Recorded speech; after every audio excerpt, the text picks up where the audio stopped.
Ma Mission TV, le miroir du monde. Moi je suis Moulouba. Moi je pense pas que Fingi Bisso Balouba. Mais c'est triste. Monsieur comme en tout cas on a 8 millions. Il a cité les noms de quel Moulouba. Pourquoi pas Congo va sélecter? Pourquoi ni Swahili va sélecter? Parce que papa n'a pas non, et ça va Swahili, c'est Baboma Mika na Sima Balouba. Voisin Mouzouri, je pense que Fingi Swahili Moroté.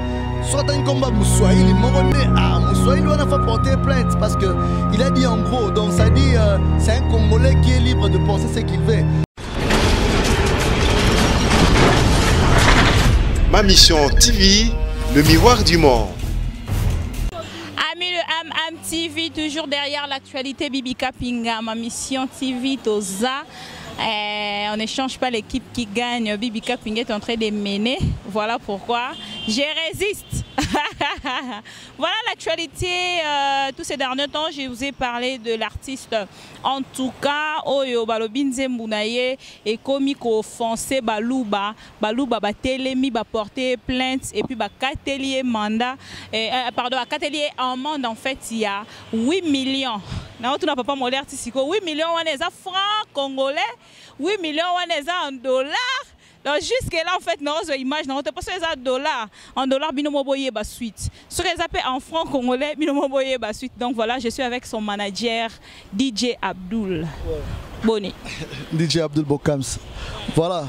Personnellement, merci. Pour en tout cas, c'est triste hein, de voir que un député, il y a Moulouba. Moi, je suis Moulouba. Moi, je pense pas que Fingi Bisso Balouba, mais c'est triste. Monsieur comme en tout cas, on a 8 millions.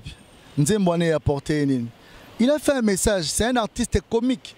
Il fait de la, comment vous pouvez... il fait de la comédie musicale. C'est sa manière de divertir le gens. Il a cité les noms de quel Moulouba. Pourquoi pas Congo va sélecter? Pourquoi ni Swahili va sélecter? Parce que papa n'a pas non, et ça va Swahili, c'est Baboma Mika na Sima Balouba. Voisin Mouzouri, je pense que Fingi Swahili Moroté.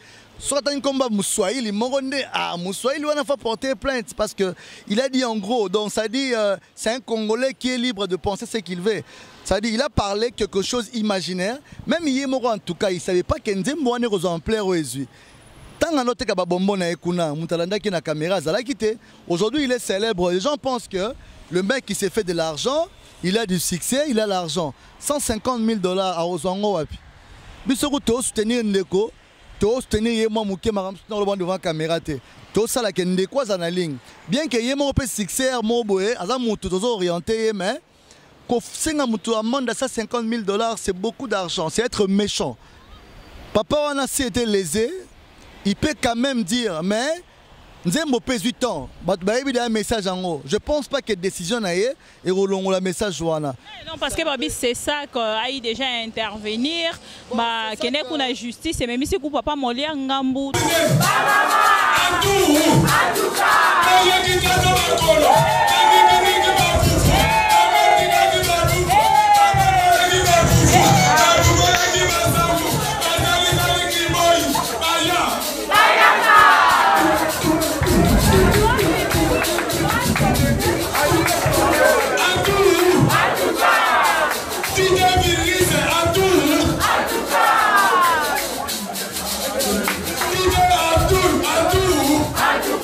Respect à la CESAC parce que ça organisation est suspendue tout ça anormal sur le plan de vie à Mers.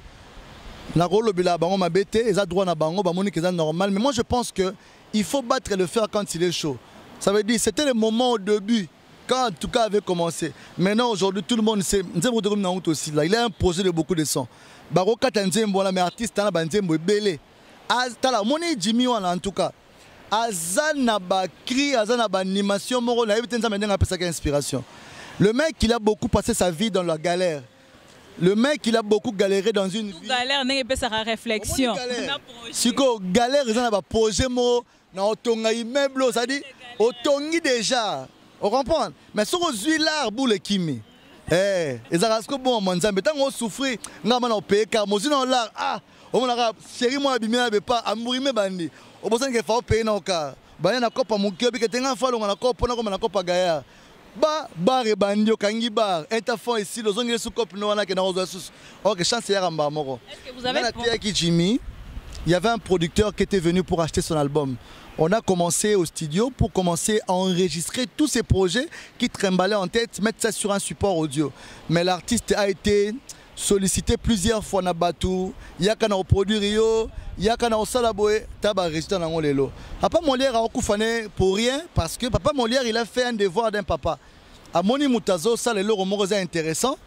Neti mikodro me loro moko mwana bandal, mwana lemba, mwana nini. Ce que loro bongo so jusqu'au succès. Bah au fin que nos garçons a fini bana bumbu bumbu bumbu. Tu vois un peu, ils ont un comique, On a pas si n'tasa le lokwana mbote parce que écoute na ba boîte. Oh bibi kapinga mwana bandal, de mwana lemba. Bumbu parce que bumbu comme on dirait comme insulte. OK, bumbu ba vrai chéri ba na bumbu wala, ba vrai job na bumbu wala présente Tamaki, grand prêtre na bumbu. On comprend? Donc, Boumboza m'a bêté, mais tu vas comment démystifier la commune, on dirait la commune, comme place, souvent dans les voulous, on dirait à Moutouté. Soit dans la Maloueka, on dirait à Moutouté. Donc, on a besoin de Kinshasa. Mais seulement que tout ce qui a esprit, il y a mon abatuluni, pamba. Neti Jimmy, on a arrosé $50,000. Attaque, tu coûtes dans la somme. De façon, peut-être, il y a offert terre, car il y a revenu, ça y est, offert à faire terre à artiste, il y a un bongo. Azana inspiration belé. Il a beaucoup à donner ces garçons. Ah, il y a le mot de jour à la section, tout ça, il n'a pas Molière. Ah, bien, le mot de ceux qui te l'obichi, baou, ya banani. Et la balouba. Ah, problème là, balouba. Mais c'est là, moi, ça mon gars, la locola, bonsoir, il est locola. Ah, expliquez les bassi balé là. Parce que mon soeur, comment est-ce que non? Il a dit des bêtises. Moi, ça mon gars, la locola, bende, tout. Et imagine, Nanga qui analyse moto ça na Papa Molière. Papa Molière a lobby pour lui. Papa Léon Mbalemba. Nzembune o embara oh mobile yo la la ndenge na yo ngapena la ndenge na nga poto botate. Batu ya planning familial, planification familiale. Ba ko ko salango, ba zui yango, ba meki ko orientango autrement, ba pesi yango sens moussous. C'est ça le problème. Nous, notre approche, d'un côté, il y a Jimmy, en tout cas, c'était pour lui aider. Dans ma campagne, je suis bien faisant moins de temps maîtrisant article artiste. Organisation, je en place, je négocier avec c'est pour lui protéger.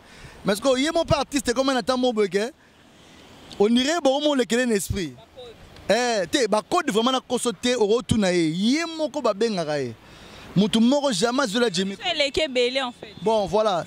Bata poto pe, oui bata poto ba zwara batu maso bata poto ba ndimio ba sepe na yo ah bala poto.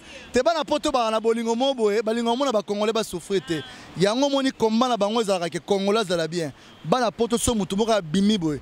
Attaquant mutu moko a Chayer, a ça lo moi bien. Moi j'ai une maman, elle s'est retrouvée dans le campus, na hôpital où il y a un autre benga Louvanium, donc na université de Kinshasa, tu connais non? Ouais, na clinique universitaire voilà, na clinique universitaire de Kinshasa.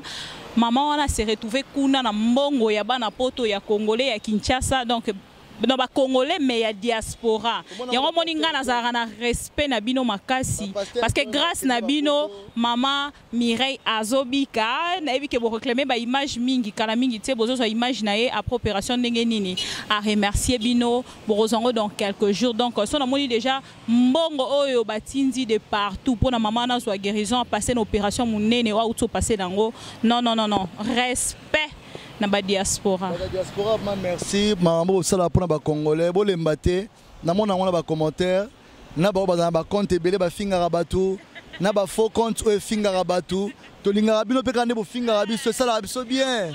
Et encourager rabiso bo finga rara, bo multiplier au finga au sa elote. Mais je sais que bato ba linga ba congolais ba évoluer, ba toujours na souci au moins ba congolais ba évoluer. Jimmy, c'est une force. Il a beaucoup d'inspiration. Tout le Mbappé te encadré, tout le Mbappé te conseiller. Papa Molière a zappé la charge, attaqué papa, a attaqué bisoté, a continué toujours encadrer. La preuve, bah attaquer Jimmy te bah attaquer Neye parce que bah ebi qu'il y a la personne morale, oh zapo na makamunae, tu vois. Donc quand le Mbappé ko soutenir enfin que maramunyon so tout à sala et qui est toujours liboso. Bonne chance na carrière nae. Nga pata que manager na Olemba pété malgré qu'il n'est pas facile aussi, mais on essaie un peu de tenir le coup pour que à 6 albums nae, oye mo benga ngo kindu muzika. Comme album nae, azana ba diversité belé, azana ba créer belé. On a ba artiste et musicien au pe ba iba qui ba créer nae, on a ba check na album na bango, ba censurer ba. Bon, normalement dossier est en cours mais to comprendre que té marambo changer. Na kine roma na nga bongo. Yé ane na ba moyen té. Bisope ba main noire yé, ba fini dossier, mais dossier en cours.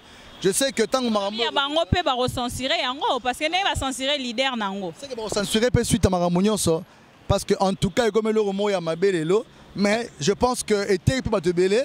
Et zo égayé, ba se retrouver place de route parce que là historique ya ba congolais belende baya. A fingi mututa tan comment mutute.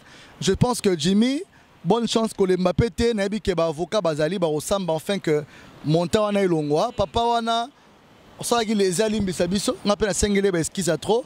Je pense qu'il y a l'équipe à Louba Nyonso. Je pense que le seul Grand Kassai. Grand Kassai. Ainga dans le bosenga fâché. Qu'est-ce qu'on est Zakari Baba Swe. Il y a pas Moulouba ma soutenir en tout cas. On comprend. Sur la lésé, un peu député, un peu honorable, un peu lésé. Je pense que ils ont un niveau par niveau, mais moi, vraiment en tant que manager, en tout cas, ne te fatigue pas. Nous, on bosse toujours pour toi. On est là pour que ça toujours. Comme un niveau ni na que l'autre fois na studio na biso ya kala na kuti. Mibale, ils ont déjà té. Toi, il y a un festival na Matadi. Sauf que nga atikala ki pona musala comme on voyager dans Lubumbashi. La Moussa va permettre de soutenir voyager Mikolo comme va faire Zoya donc on voyager qu'à la fin de l'année. Pour moi on a bien moi trop na Kendaki Angola na yé na Kesu Lubumbashi donc bah non par rapport à Fiesta Métro Zalama Mko va faire non voyager qu'à net visa na déjà Afrique du Sud et c'est mari déjà moi na Kendezate donc Kendeka à la fin de l'année. Donc voilà ngai ba activité qui est très bien ba fanatique dans tout mi balé yango na mari boyela ki ya trop ba ibielo ko ba sali boye to ba que non. La vérité finit toujours par triompher. Mieux vaut la fin d'une chose que son commencement. Regardez ces clips-là. Botala, Botalima Oyo. Na obomona ki ba wele ça comme ça rapidement. Bon comprendre que na qualité il y a pas.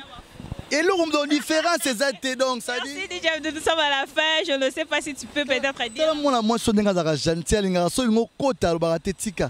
Alingane marambo, tu n'as pas si caméraman à ça. Ça te ressemble, les ponts. Non, ça me ressemble. Pareil comment je suis habillé. Hein? Je suis malgré ma tanga, mais fais pas la pub de ce que je suis habillé. Bah, tu vas voir quoi. Ça dit. Immortalisé. Ça sous ma tanga, t'es bah œuvre na ene. Ça. Tika na mutema. Kozela na lembi, na boy kozela na lembio. Na luka solution moyete. Ponga na tika motungisio. Banza bambula mikolo misili pusani belisima. Oh mama. La personne qui na tête ndai maboko banque vena biso à Paris bambota trop. La personne qui na Dani Baramoto sans oublier Gaël Boussa, le fils de l'homme tout bolinganga na poto en Europe. Malheureusement la congolaise Coca-Cola Kalate Toloba Soute Ngingo Kalamengete. On est ensemble, toi Bibi Kapinga, la bellissime de la presse, Moko de Tsigalanae, on va la buzzité quoi. Merci beaucoup Abdoul. Alors là c'était DJ Abdoul, le manager de En tout cas, Bayaki Bisoba Luba Toto, Mboki Tolobi yo en tout cas. On refoute à 150 millions. Ceux qui 150 000, ceux qui voilà, nous sommes arrivés à la fin. Alors moi de ma part, j'ai dit merci à un grand frère. Jotumba puissance, moyaya, au moins bibi na swag, Mikolo to aboye, maman Chantal Vemba ya ebi marambo, donc yem to sala ke bibi kapinga, mon habilleuse Chantal Vemba, moté Maya, papa Christian Vemba na Suisse, donc ba na Suisse à Tongo, capitale Lucia la yaya na biso nyonso, bibi kapinga aya ki lelo awa, kaka ndenge salara, donc bo moninga na DJ Abdou to lobeli muke to sala analyse muke parce que ceux qui okuta na muto bane ko luka pona bo sala na analyse qui par place. Voilà, nous sommes arrivés à la fin. Merci beaucoup na Branly Kembi na Paris, Branly Kembi de Paris, motonanga ya Kati, Timberlay, Nkambu, yayo yango na Paris toujours boze belé son amna ndako boaka borosi la raté pe borosi la jamais pe bazo bakisama robakisama les viennent en Fredine Tsenga motema maman Cécile donc on a Paris on a toujours na Ken États-Unis à namoni les gouves Fiston Mouela, le gouffre donc na États-Unis, hein, le gouverneur de Chicago. Merci beaucoup à Papa Chéri Souloutani pour le cadeau que vous avez donné parce que ceux qui ont fait sa autorisation, mais le cadeau en a posé en côté le Papa Chéri, il y a Batounion, donc Papa Moté Mamalamu. Merci beaucoup parce que BCBG la machine à musique, toujours l'icolo, rien à dire, rien à signaler. Merci de nous avoir suivi, merci à Omo Fortis Selika derrière la caméra, merci Nabato Nyonso Balingaranga, Nabao Balingaranga, Teponga Bibi Kapinganele, Bino fort. À la prochaine, ciao.